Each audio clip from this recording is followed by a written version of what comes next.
sports all plays. Yeah. All sports all plays. All sports all plays. 365, we making up plays. You talking the game, get you through the days. We're high in the court, the dime in the lane. Variety topics, living the same. All presentation, sports information. Hitting the airways, taking the nation. All sport, all plays, like working your faces. Grace at the field, so tie the laces. All sports, all plays.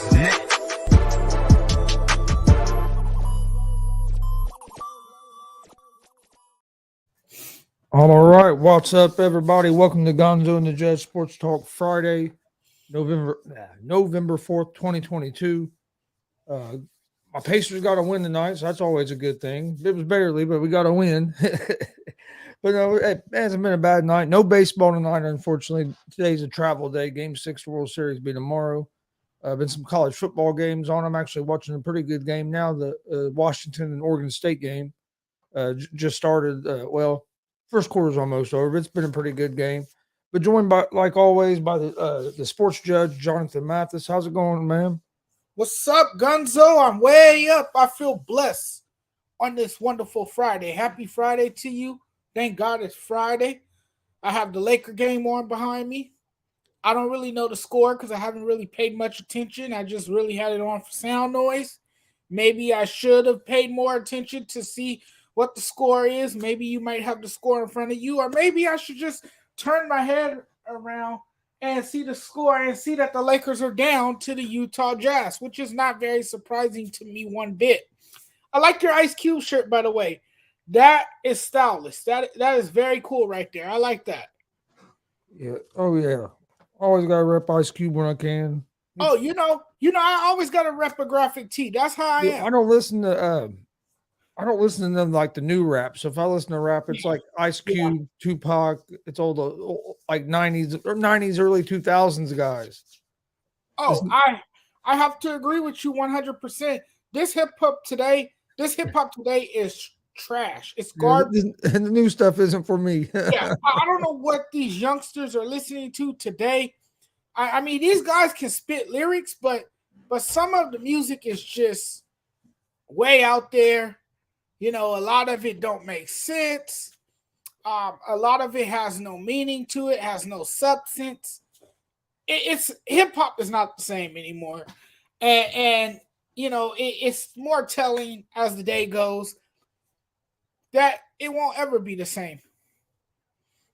You know, it's a new generation of hip hop. It's not just hip hop either. It's I mean, look, once all these older rock and roll bands pass away, there's no rock and roll like there was back in the 80s and 90s and 70s. Right. And the same applies to hip hop after Biggie and Tupac left.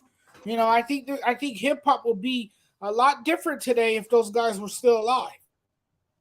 No, I agree.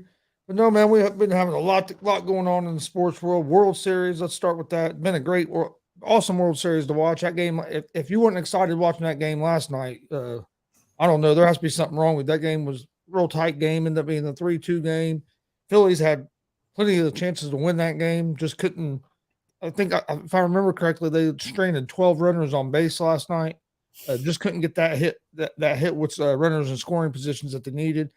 Got a couple good hit hard balls, and one got cut off the wall there in the 8th or 9th inning, which I think saved the game for the Astros. And then Mancini made a real nice play at first base on the ball hit by, I believe, Schwarber. Either Schwarber or Harper hit one real sharp down first baseline, and Mancini made a good play on that. Or that one would have scored at least one run, maybe two. So Phillies had plenty of chances to get runs in, couldn't cash in on it. So you got to tip your hat to the Astros relievers on that. But it's been a good World Series so far. We'll see if maybe tomorrow the Phillies can force a Game 7. I think they're going to. I don't see them losing 3 games in a row. So I look for them to at least force a Game 7. But what are your thoughts on the World Series so far, Judge? Yeah, I have a hard time seeing the Phillies lose 3 games in a row. They hadn't lost 2 games in a row. That was the first time they lost 2 games in a row in this entire postseason. I mean, that's how good they've been. And, you know, they're a team with their backs against the wall. They're known to respond, you know, and I think they will force a game 7. I'll be very surprised if they don't force a game 7. I think they know what's at stake here. They know how vital this game will be tomorrow night. And I think they will respond with a great deal of urgency. I think the Phillies bats will come to life again. It'll be tough. It's going to be tough in Houston because if this Phillies team want to win a World Series and they want it bad enough, they have to win one in Houston. That's a must because they're going to have to win 2 in Houston. Yeah, they got to win. That's what I'm saying. They got to win 2 in Houston. And it's not easy to win in Houston. It's not easy to win in Minute Maid Park. But I think the Phillies can. The Phillies have the bats. Bryce Harper, he's going to have to, square the ball up and don't focus on knocking it out of the park. Just, slap it into right field, left field. Get on base. But that's one of the problems is because with what you said there, that they need to just get base hits. That's not how the Phillies have scored the runs all year. Right. And we saw that they live and die. They live and die by the long ball. Right. And last 2 games they haven't been able to get enough of them. But it's been a winning formula for them, right? They hit 5 home runs. They hit a historic 5 home runs. No, I'm saying the last couple of games they haven't been able to hit them at that pace. Yeah, so they're gonna need towering shot from Bryce Harper. They're gonna need the big thing here though. The big thing here though, Chris, is that they're gonna need Kyle Schwarber to set the tone. Well, no, the main thing is they're going to need Wheeler to pitch a good game. Wheeler has to pitch a good, solid 5-6 innings for him. Can he? I think he can. I mean, he's pitched good all playoffs. He struggled a little bit his first game of the World Series, but I don't expect him to struggle like that again. I think he can put together or has the ability to pitch a good game. Real quick, hey, Greg, how's it going? Happy Friday to you, Greg? As well. Happy Friday, and what's up, Andre? This is the first time all season the Phillies have been down in a series. Oh yeah, we'll definitely talk about the Falcons and the Chargers this week. Chargers are missing a lot of weapons on the offensive side of the ball heading in this week's game. But no, yeah, I guess I'm hoping they force a game 7, kind of selfishly because I'm not ready for baseball to be over yet. Too. But here's the thing, too, Chris. The momentum has shifted in this series, and now it's in the Astros' favor.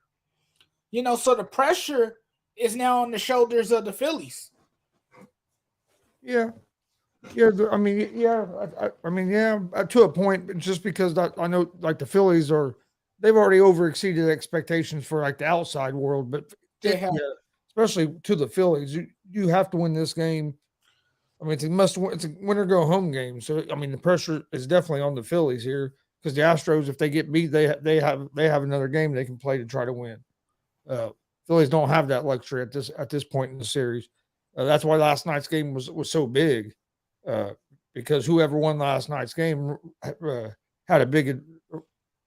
advantage. I mean, because even if the Phillies won last night, yes, you're going back to Houston, but you're going back to Houston where all you have to do is split. You don't have to win both. So that, to me, that'd put a little more pressure on the Astros because they would win both games. Now all the Astros have to do is split. It definitely has switched. Pitching's going to have to show up, and then their bats are going to have to be able to put some runs on the board. And I think they need to get them early. I think they need to get some in maybe the first 3 innings or so, and then to try to put some pressure on Houston. Can't fall behind and try to come back. But don't think it's in the back of the minds of Alex Bregman and Yordan Alvarez and Jose Altuve, because remember, this is a Houston team that blew a similar advantage at Minute Maid Park against Washington in 2019 when they had a 3-2 lead, and the improbable Nationals finished them off by taking 2 games on the road. So, I mean, a series is never over till it's over, and the Phillies have been riding that red wave of momentum, and they have been on this magical run that's been amazing, that's that's had everybody talking about how great of a team this Phillies team is, turning it on at the right time. You know, a team that had a drastic turnaround to get to this point, and they've, you know, responded each time. So, I mean, the series is never over till it's over. We'll see what happens. We will find out. Yeah, Greg says the Astro players that were on that team that lost the 3-2 lead to the Nationals, we'll see if they learned from that experience. Mm-hmm. Oh no, it's going to be interesting. I'm ready to watch it tomorrow night. Let's talk a little college football real quick. College football playoffs came out with the first top four of for the college football playoff rankings of the season. They have Clemson at number 4 in the top 4. That's been the one that seems like most people have kind of been critical of out of the top 4 that they have, of Georgia,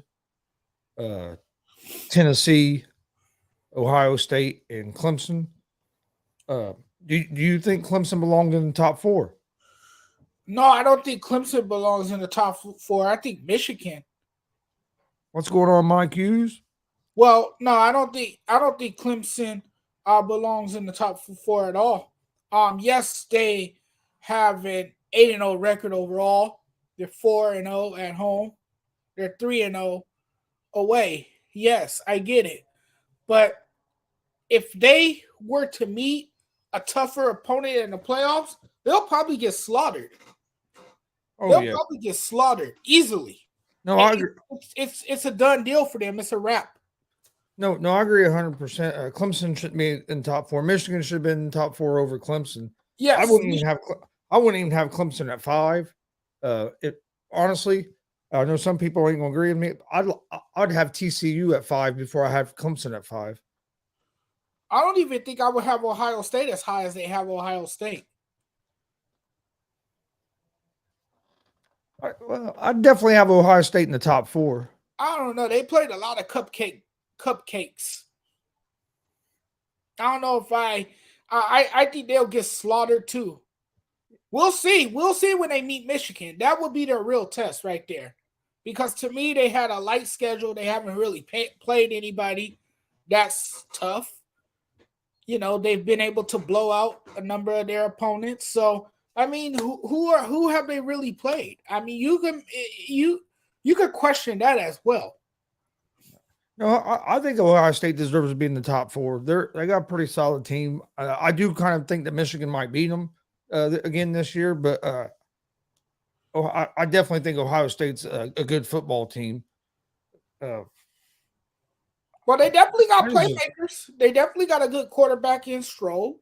But hey, Mike, yeah, you're more than welcome to jump on if you want to jump on, man. Mike should jump on, man. He brings the energy. He says Ohio State is solid. That energy is contagious, Mike. Mike, you give me a lot of energy, man. You give me a lot of passion. Step on. Come on. We're waiting. Yeah, he said Ohio State's solid. I agree with him there. I mean, they're good. I'm not saying they're not good. I just don't know if they deserve to be in the spot that they're in. But we'll see more. We'll learn more about Ohio State when they play Michigan. I'm looking forward to that game.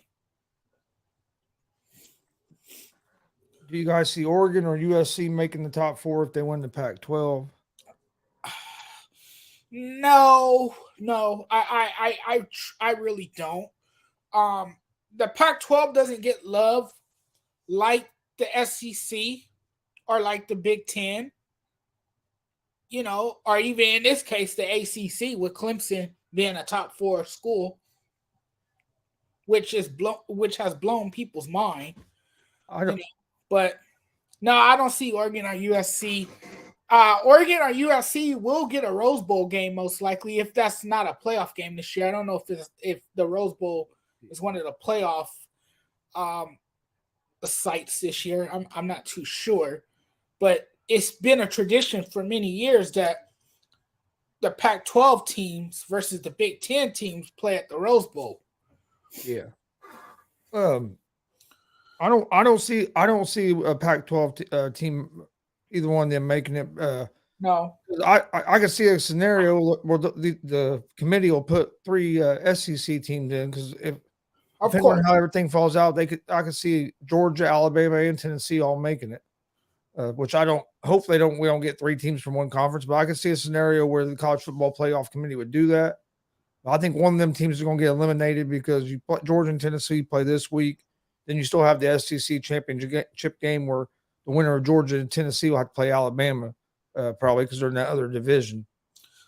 Oh, the SEC is the powerhouse of college football. It's the money. It's a money making conference for college football, and Georgia, and Tennessee, and Ohio State.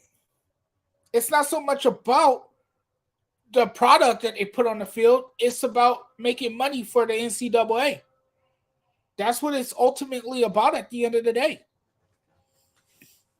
Dustin says Ohio State is the best team in the country. You can make an argument for all top teams outside of Tennessee. Clemson and Georgia OSU have had easy schedules.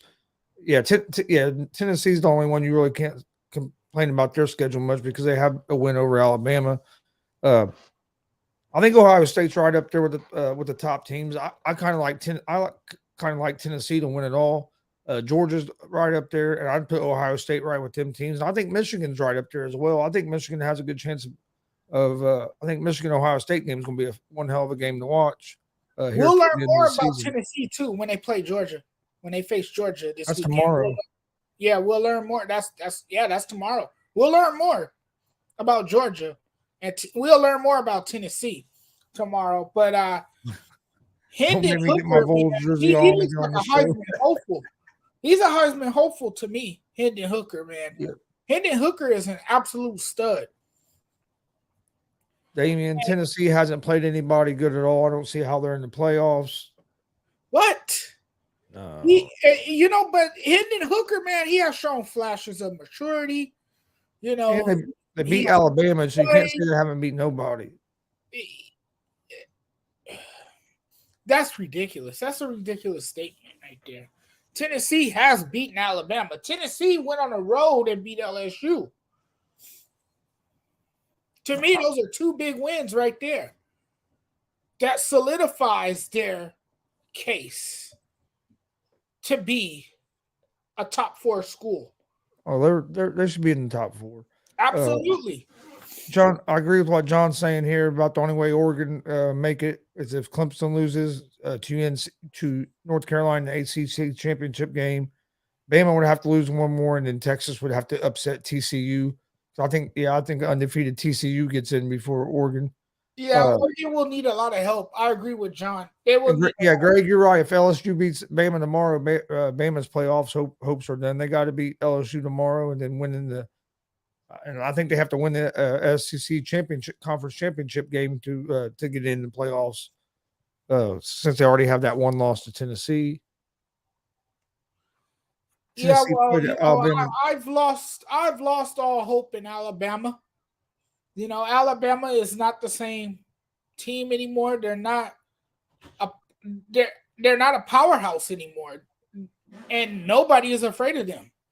Nobody's afraid of Nick Saban's squad anymore.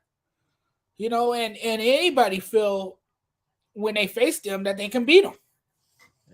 Yeah. I mean, it is what it is. Alabama is not gonna reign supreme forever, and we might have seen the end to a dynasty.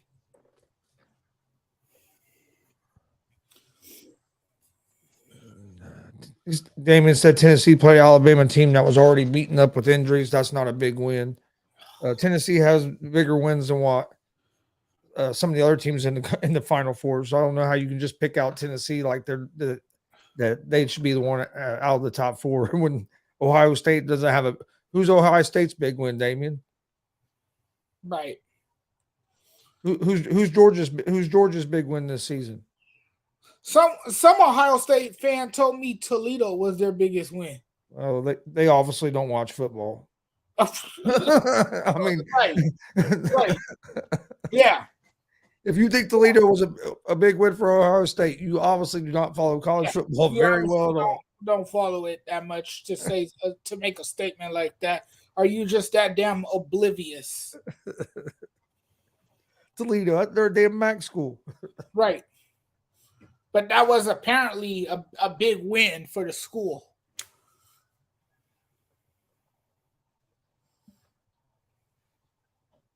Dustin talking to you, Jonathan. They ain't no powerhouse. They're still, I think you still have to consider them a powerhouse. They're still in the top 6. I know what y'all saying, but to me, they ain't no powerhouse. Hold on 1 second. I'll say this: they're not no. Hold on they're 1 not second. the same powerhouse. Hold on 1 second. How about that? Hold on 1 second. Then you can go answer Dustin's question. Damien, if you're telling me that Ohio State win over Michigan State is a bigger win than Tennessee over Alabama, what sport are you watching, dude? Alabama, a win over Alabama is a lot better win than over Michigan State. A lot better. Ohio State beat Michigan State. They were supposed to beat Michigan State, right? Yeah, that's what they were supposed to. Now you can go back. Now you go back to your spill that Oklahoma is or Alabama isn't a powerhouse. I couldn't believe that he said Michigan State's a bigger win. Maybe I should rephrase it by saying that they're not the same powerhouse school. They're not as big of a threat as they were, in previous seasons. There's other teams now out there that can make it more challenging for them, make it much more difficult for them. There's teams out there that's gotten better. They have recruited some of the nation's best talent. They have, risen to the occasion, and they finally have, climbed the mountain a bit to join a school like Alabama. So Alabama is not alone at the mountaintop anymore. There's other teams that have finally. Yeah, but just because you're not alone at the mountaintop doesn't mean you're not a powerhouse anymore. Because Alabama is still one of the top teams in the country. And fair enough. But they haven't convinced me that they can beat Tennessee or Georgia. They haven't convinced me that they can win a national title this year. And I know they got talent on their team. And I know they've been banged up with injuries. I know Nick Saban is the king of college football coaches. And I do love their quarterback. I love Bryce Young. Bryce Young, man, he's an absolute stud. The kid can play. He can play. He can make the right throws down the field. He has shown flashes of maturity. He has shown brilliance at the quarterback position. He has made the plays. He has had some unforgivable moments at Alabama. Won a Heisman Trophy. But I'm sorry, it is not their year. It is somebody else. I'm not saying it's their year, but just because it's not their year don't mean they're not a powerhouse. Don't worry. But it's clearly looking like Tennessee is the best team this year in the SEC. And the other thing is, I don't see it as much as Alabama falling off as much as I see it as the SEC's gotten better. You're getting Tennessee's better now. Georgia's better now. So you have more teams in that conference that are better now. So that's why you might think Alabama's fell off, but really I don't think they've fallen off. I just think the conference has gotten deeper. Yeah, so now it's more competitive, and they're facing stiffer competition because schools have gotten better. Yes, absolutely. Ohio State hasn't played anybody. Thank you, Greg. They have not played anybody. It's been a bunch of cupcakes, man. No, but and then they need to go to the dentist to have they need to visit the dentist to have Alabama's in the same conference as Tennessee. They mean Alabama's in the same conference as Tennessee with all them cupcakes. Alabama was favored over Tennessee, but you're going to try to tell me Ohio State win against Michigan State is a bigger win, man. I don't understand that. That's ridiculous. That's utterly ridiculous. That's just been silly. That's just been silly to even make a statement like that. And Greg says, I see Dustin's point. Bama is going through the same thing that UConn women's basketball team has gone through the past 5 years. When your competition gets better, it makes keeping your dynasty going that much harder. Yeah, once you start getting more depth in that conference where you can't just roll through it, it makes it a lot harder to stay there at the top. Yeah. Let's talk a little bit of NBA real quick before we jump into our NFL picks for all the games that we do every Friday. Do you think Kyrie Irving has played his last game in a Brooklyn Nets uniform? He could have. We could have seen the last of Kyrie Irving. I think the Nets have grown frustrated and tired of him, especially after his recent comments about the Jewish and, him sharing a link to And the Lakers going to take another L tonight. after him posting a link to a video that spews misinformed and misguided nonsense about the Jewish culture. I mean, come on now. Yeah. And I don't think it's just that though. I think it's a combination of things. It's a buildup of things, yeah. Right? Is why I think he might be done in Brooklyn. Right. He might still play. I'm not gonna say he's played his last game, because if they can't find nobody to take him, I can see him maybe playing the rest this year, and then they're going to cut ties. Well, but I wouldn't be surprised if after the 5-game suspension, though. Huh? They could release him after the 5-game suspension. Okay. Well, it's not just a 5-game. It's a minimum of 5 games. So they haven't really said exactly what the right. It could be 5. It could be more. Indefinite right now. It's indefinite right now, as far as we know. But the owner, he wasn't too happy. No, I think the owner's fed up. The owner is fed up because he called Kyrie Irving out publicly, and that right there tells you all you need to know about where the manager stands with Kyrie Irving and how he's feeling about Kyrie Irving. This is a man who missed a number of games last season, clearly because of his status regarding the vaccine, which kept him out of action. Also, this is a man who, when something happens in the country, when a police brutality or something crazy happens in the country, he wants to take time away from basketball. All of a sudden, he wants to go on a hiatus, step away from the game just to protest, but not realizing that he has an occupation, which is to play basketball. Dude, you signed a contract. Your job is to suit up and play a game of basketball. And what he has shown me and other people around the league is that he's not fully committed. But I have a question for you, Chris. How do we not know if he's doing this stuff just to get to where he really wants to go? And we've been hearing that his preferred destination is the Lakers. How do we not know? Yeah, but I don't think the Lakers I don't think the Lakers could afford him. But how did we not know this man has stooped to the level of stupidity just to try to gain some power to get his way and to get out of Brooklyn? This could be a way for him to get out of Brooklyn. Yeah, I'm not going to give him that much credit that that's what he's doing, because I think he's just, because if you look, dude, out of his 11 or 12-year career, he hasn't, I think there's only been like 2 or 3 seasons he's ever played more than 65 games in a season. So it's not like it's new. This isn't like it's new for him to miss games. Right. It's usually because of an injury or because he wants to go protest, don't feel like playing that day, something like that. Hasn't never been something like this because of hate speech or promoting something that had hate speech or whatever. Yeah, that's exactly what he did. He promoted something with hate speech, and now he's paying the consequences for it. And there was breaking news tonight that Nike suspends the deal. Yeah, they suspended his deal, and right now they've shut down production of his new shoe that was supposed to be coming out. Right. So he got canceled completely. Because of his remarks and because of something that he did that was.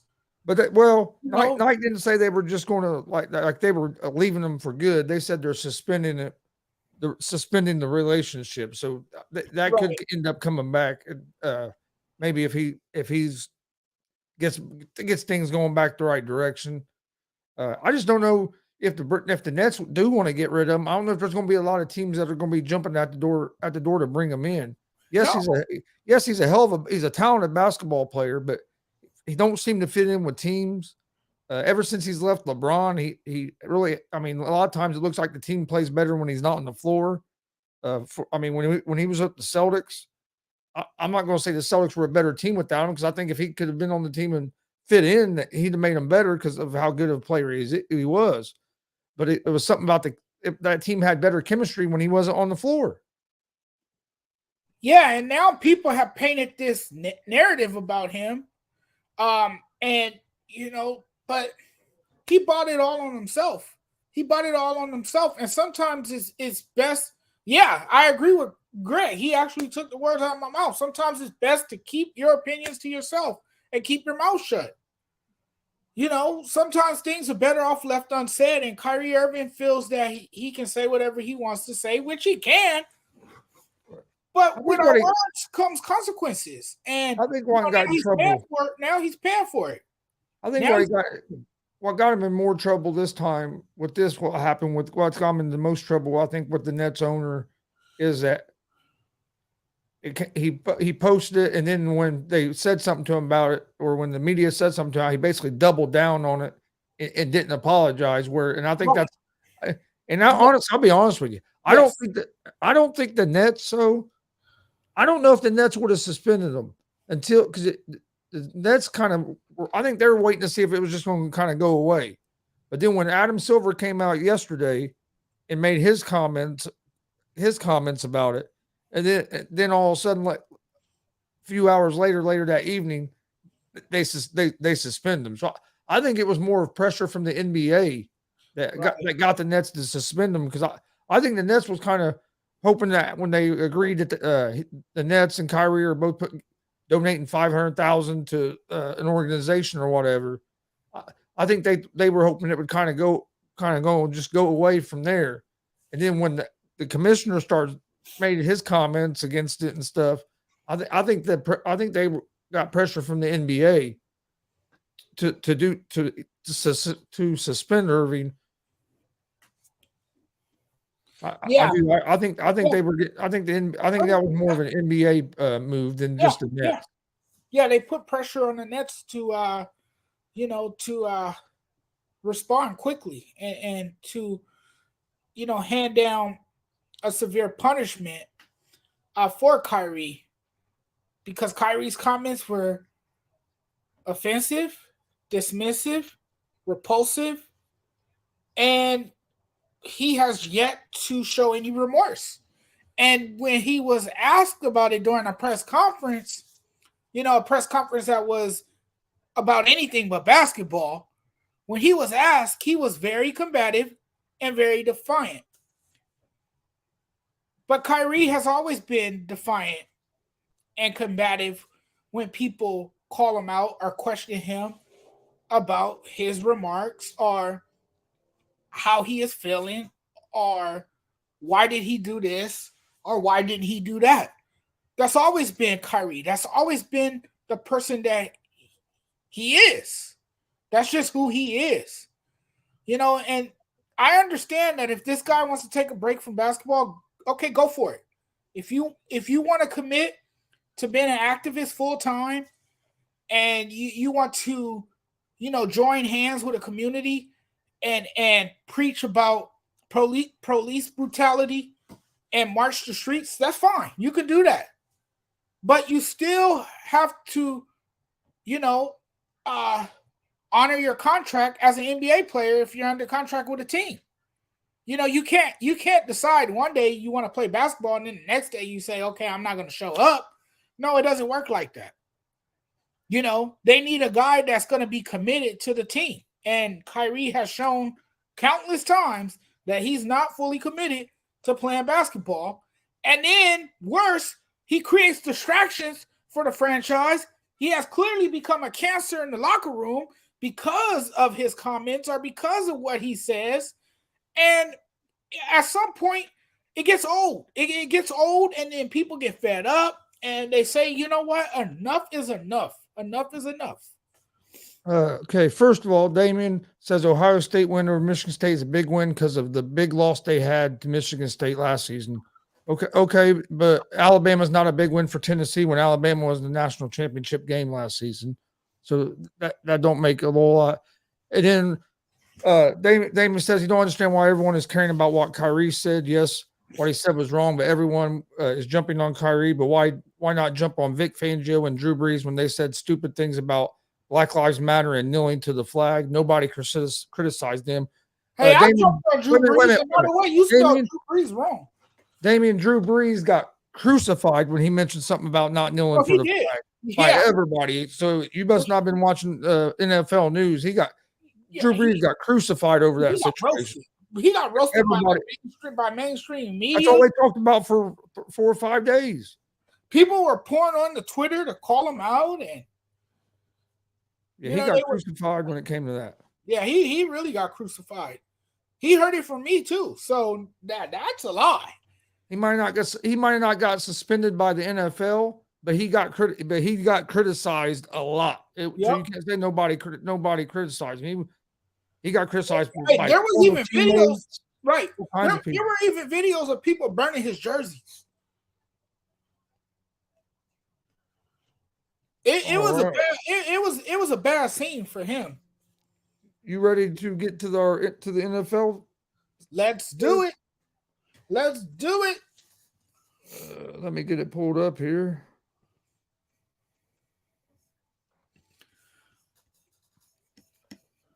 Should be some pretty good games. Yeah. It's going to be some good games. I always look forward to NFL Sunday.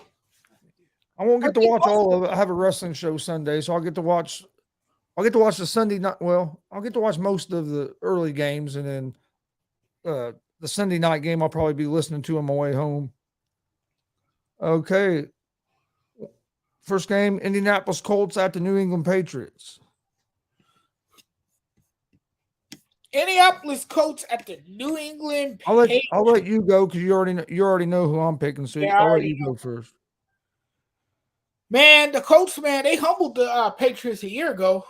They ran all over them. They ran the football well. That's if the Colts get back to running the football, and if they don't get away from running the football, hopefully, Indianapolis can pull that off this year with Jonathan Taylor having aggravated his ankle injury behind the struggling offensive line. Let's see how this Colts offense looks against the Patriots. I guess I'll ride with the Colts. I think they will pound the football on the ground. I think. Wait. Let me tell you something because you might not know this because the way you're talking. Jonathan Taylor is out for the Colts. He's not playing this weekend. He's out? Yes, he's out. He's out with the ankle injury. They've already ruled him out.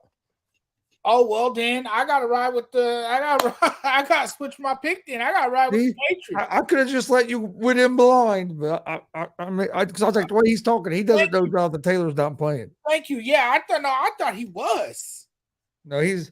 They announced. Did that report come out today? Yep, they came out earlier today that they ruled him out for Sunday's game. Oh, okay, well then that changes the whole complexion of that game. Then, if Taylor's not out there, because I think he's a huge part to that offense. Like he's instrumental to that team's success, and without him, with him absent, I just don't see them beating the New England Patriots. I think the New England Patriots go 5-4. They will improve to 5-4. The Colts have won games that Taylor hasn't played this season. They beat Denver without Taylor. Yeah, but the Colts offense. Hold on. Yeah, no, but I think the Colts. We got another good. We got a rookie running back that's not bad and pretty good in Jackson. He filled in good for Taylor last time. Lindsey came off the bench and ran good as well. Both these teams' offenses aren't great. Patriots' offense isn't a real explosive offense either. The one thing that worries me, I'm picking the Colts because I don't pick against them since they're my favorite team. But the one thing that does worry, but there ain't no money on the line in this. But the reason one reason I worry a little bit is because Bill Belichick has a great record against young quarterbacks. So it's going to be interesting to see how Sam Ehlinger can do against that Belichick defense. Only being Ehlinger's second game, and as he plays more games, the more these teams get footage on him, they're going to be able to game plan for him, game plan even better. Right. But I'm going with the Colts. I think it's going to be a low scoring game. Dustin has it 24-13 Patriots. I was going like 20 to. I was going to go 2017 Colts. You really believe in the Colts, don't you? Hey, I do. Well, you broke it down as to why you believe in them and why you think they can win the game. So, Buffalo Bills at the New York Jets. Oh, this is easy. Buffalo Bills. Yeah, I like the Bills. I just think the Bills. How the Bills been playing? Yep. Man, I know New York's defense is legit and qualifies as the biggest threat for Buffalo's offense, but I still think the Bills will stay patient running the ball. I think they can protect long enough to allow Josh Allen to throw down the field. And Josh Allen is Josh Allen. I mean, Josh Allen is on another level. Yeah, and the Jets offense, man, Zach Wilson really struggled last game with 3 or 4 interceptions. Yeah. He had been playing well before that, but I think the Bills. I expect the Bills to blow them out, actually. But Zach Wilson is not good under pressure. He's not that good under pressure, and I think with the way the Bills play defense, they can create pressure without blitzing. That's going to make things tough for Zach Wilson. All right, next game, Dolphins at the Bears.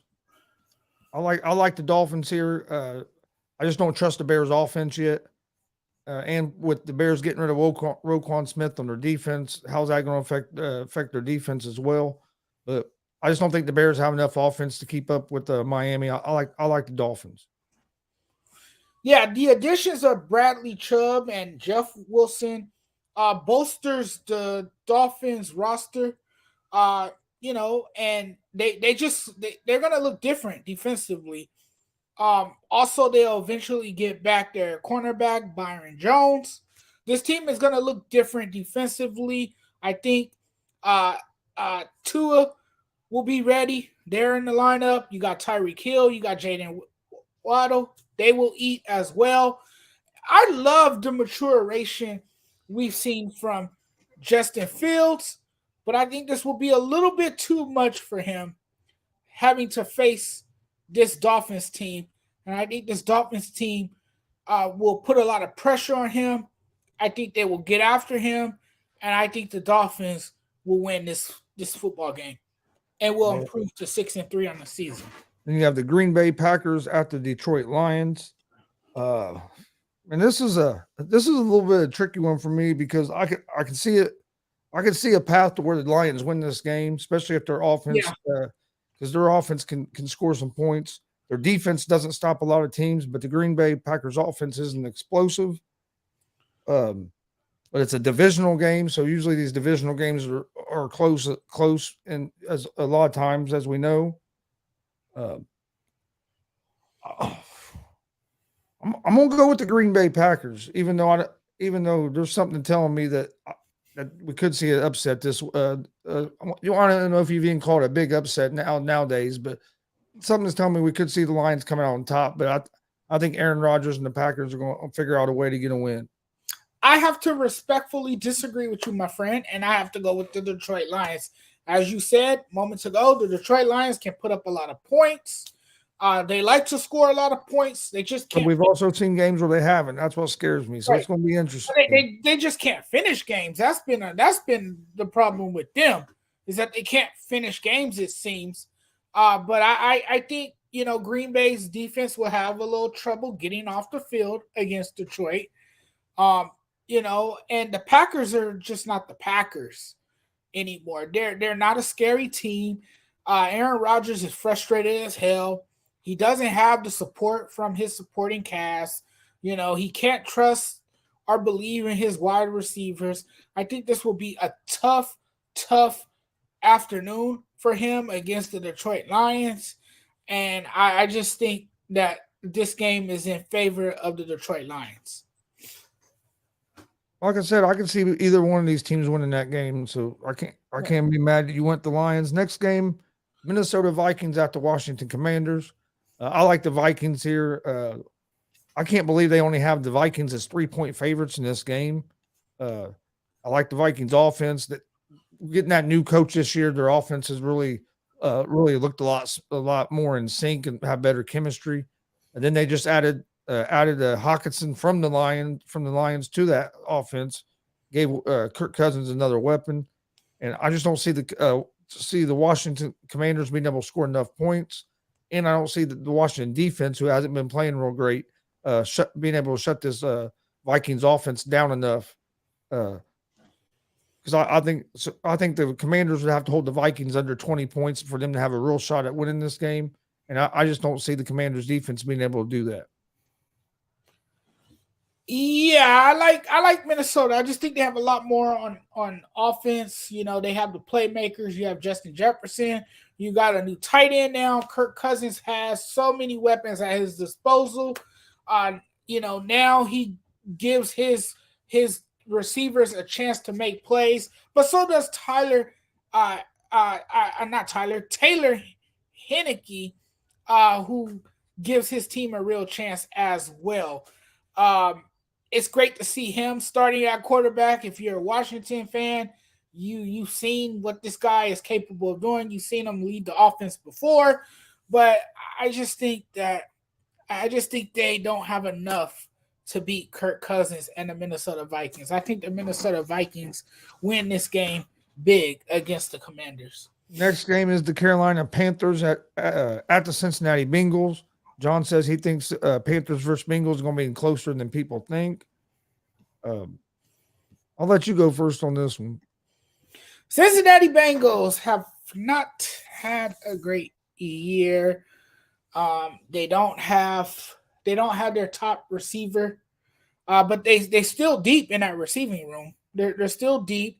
The Bengals are, of course, a heavy favorite against the Panthers. As we all know, the Panthers have went into a rebuild. I don't know. Since he is banged up, and it's just a different look for them. It's been a different look for them this year. They haven't played the same as they did a year ago. And, the Panthers have nothing to lose. They've been feisty. They're a feisty team. I believe that they have a chance to upset the Bengals. Oh, man, this is tough for me. I'm gonna ride with the Panthers, man, in what will be a low-scoring, close game. I do agree with John that this game is going to be a closer game than what people think. The Panthers should have won the game last. Could have very easily. I'm not going to say should have, but could have very easily won that game last week against the Falcons. They hit the long bomb that would have gave them the victory there at the end, but then Moore took off his helmet, so then they had to attempt the extra point from 48 yards out and missed it, and went in overtime, missed some kicks in overtime, and Panthers ended up losing that game. I want to pick the Panthers. I do want to pick the Panthers in this game because I like PJ Walker as well, and he's played decent since he's been starting. But I've been a PJ Walker fan from he was on the Colts practice squad, and I watched him in the XFL, and he was on his way to be the MVP in that, and now he's got an opportunity to play in the NFL a little bit. But I think the Bengals win this game. Bengals offensive line has to play better than what they did Monday night against the Ravens. Joe Burrow was getting killed. But usually after a team gets embarrassed like that, especially a national televised game, a lot of times you see a team that gets embarrassed come back and play a lot play inspired and play a lot better game the next game. So I'm expecting the Bengals to play better this game than what they did last. So I'm gonna go with the Bengals, but I do think this is gonna be a closer game than what a lot of people think. Yeah, well, they look like they're the more physical team to me, the Panthers. Next game, Los Angeles Chargers against the Atlanta Falcons. Hi, Mickey. Thanks for joining us. Dustin says Bengals 35-17. I like the Atlanta Falcons in this game over the Los Angeles Chargers. Chargers just have so many injuries. You're not going to have they're not going to have Keenan Allen this week. Not going to have Mike Williams this week again. I think they're going to be missing their tight end as well, if I remember correctly, Parham. So they're missing a lot of weapons. The Falcons, you talked about the Panthers about being a scrappy team. The Falcons are a scrappy team. They're in a lot of games. They just have trouble finishing them. But I just don't think that with all the injuries on both sides of the ball to the Chargers, I think this is a situation where the underdog Falcons get a win. Yeah, and I don't trust in Brendan Staley. I just don't think he's a great coach. I don't trust in him. I don't trust in him to call plays.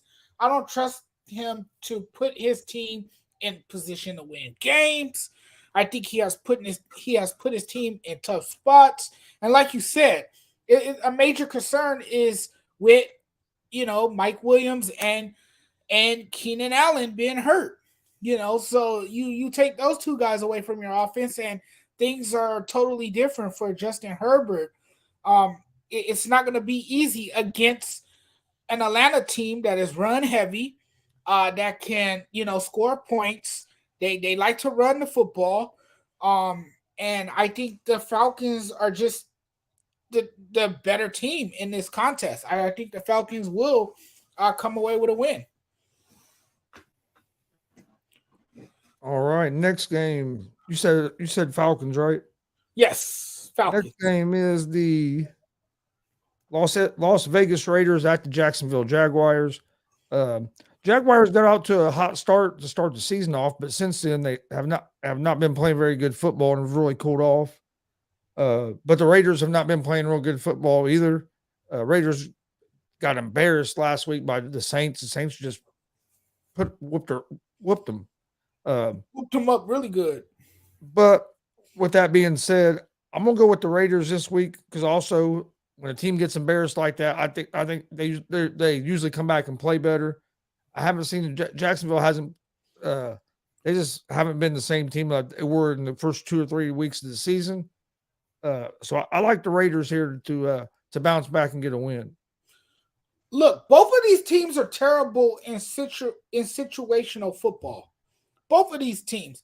These two teams are 0-10 in one-score games.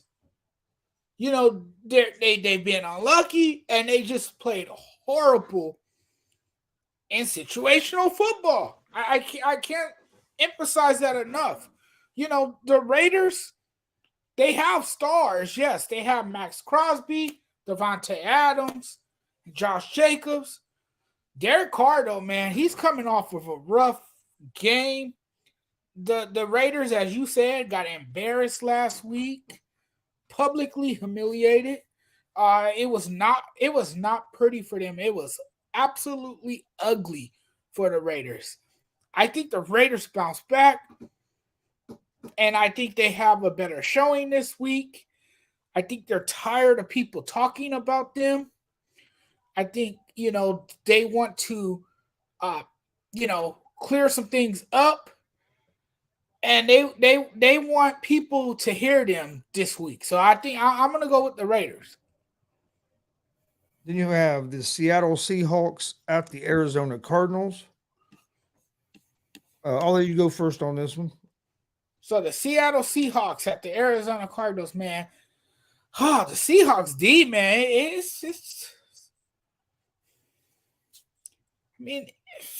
It's all right? But Geno Smith and the Seahawks offense has proven to be reliable and accurate as Gino has made throws down the field. He has looked sharp. I don't know. Smith has excelled under pressure too this season. And Arizona's secondary has given up some big plays. I think I might have to ride with the Seahawks, man. I think the Seahawks are better than what they show on paper. I think this team is better than advertised. So I'm gonna go with the Seahawks. No, I like the Seahawks in this game as well. Arizona's defense hasn't been great. I don't trust Arizona's coach in Kingsbury. I like the way that Seattle's been looking. They've been having a good run game with Walker, and then Geno Smith is having a breakout year. So I think the Seahawks get a big win here against the struggling Arizona Cardinals team. Next game is the battle of two teams that are just struggling. As you have the Los Angeles Rams against the Tampa Bay Buccaneers. Somebody has to win this game. Obviously. But I mean, the way both these teams have been playing has not been pretty at all. I'm gonna go with the Bucs because they're at home. Like I said, neither team has been playing well. Neither offense has been able to get going this year at all. Stafford has struggled with the Rams. Cooper Kupp has an injury. I think he's questionable. I expect him to probably play, but he's questionable. But their offense, Rams have had no run game. This offense hasn't been able to get going. Been the same thing for the Bucs. The Bucs defense, outside of maybe the first game of the year against Dallas, has not looked like the Bucs defense that we expected them to look like. And then offensively, I know they had some injuries and stuff at the beginning of the season, got their weapons back still, and they just still haven't been very consistent offensively. Hasn't been able to get anything going. Tom Brady's starting to look a little old. Looks like Father Time's finally caught up with them. But with the Bucs being at home, I'm going to take the Bucs over the Rams. Yeah, the Bucs, they don't have much of a running game either. No. But they do, however, have more weapons than the Rams. I mean, you can obviously look at the roster and see that. But Tom Brady's, here's a stat for you. Tom Brady's Buccaneers are 0-3 against the Sean McVay Rams. I just wanted to throw that out there. Not saying that the Rams are guaranteed to win because they're not. But the Rams have played sloppy football. They haven't been able to take care of the football. Their offensive line is obviously a liability. Their offensive line is a major concern. They definitely have to,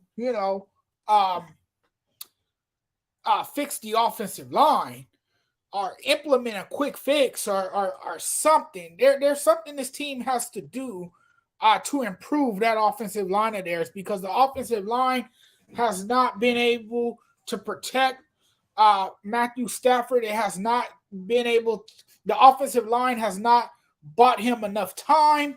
And because of the pressure, he's forcing throws, and that's resulting in turnovers. So it's just been a bad year for the Rams. The Rams have more problems than anything. So I got to ride with the Buccaneers here. All right. Next game, the Tennessee Titans at the Kansas City Chiefs. This is the Sunday night football game. I'm gonna go with the Chiefs here just because I don't know if Tennessee's defense is gonna be able to slow Kansas City's offense down enough, and is the offense gonna be able to?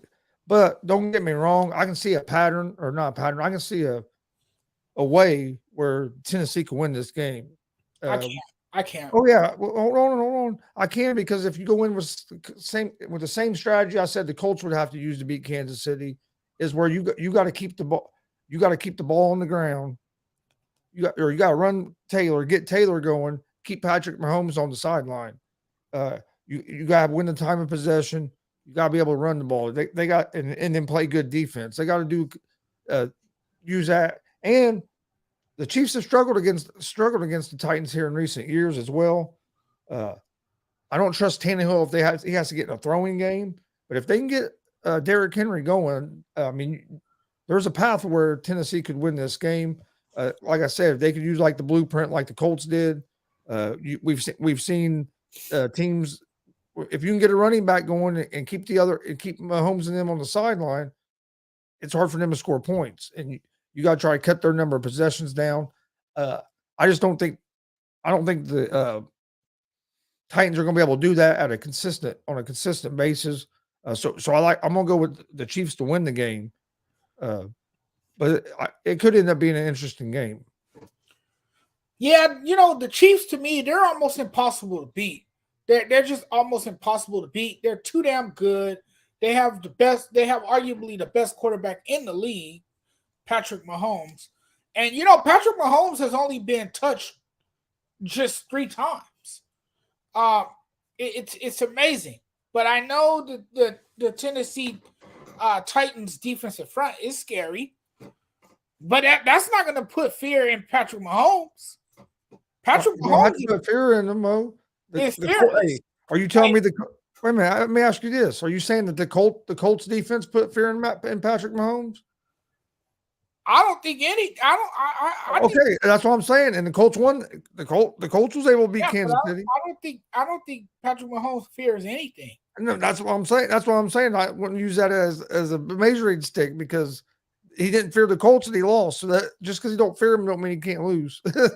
Yeah, but Patrick Mahomes, man, to me is an expert, especially when it comes to picking out mismatches. The guy is just an incredible player. He's fun to watch.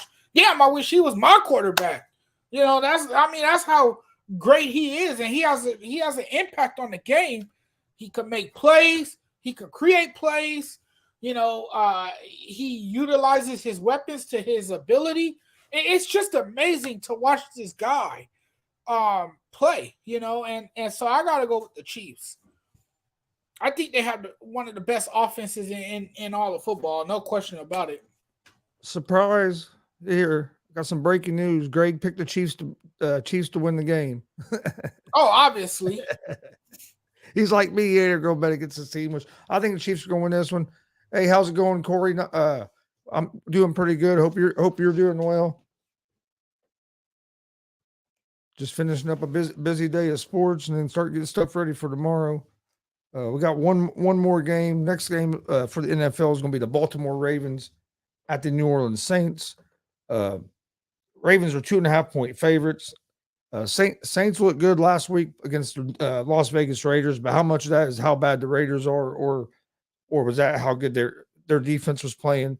I like the Ravens in this game. I think getting Roquan Smith is going to help their defense out. It does suck that I'm not sure if Bateman's playing this week. I think he might be out again. So Lamar Jackson is a little thin on weapons on the outside.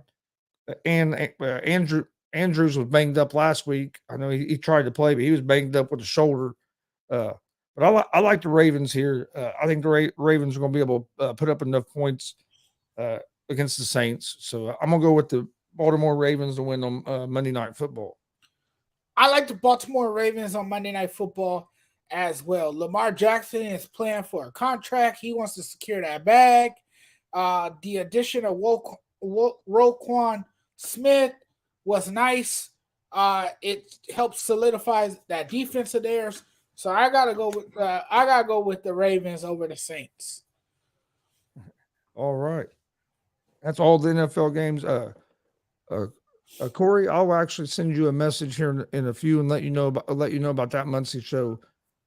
It's actually, well, I can tell you real quick. It's going to be in Muncie at the National Guard Armory. It's not going to be at the fairgrounds. They made a change.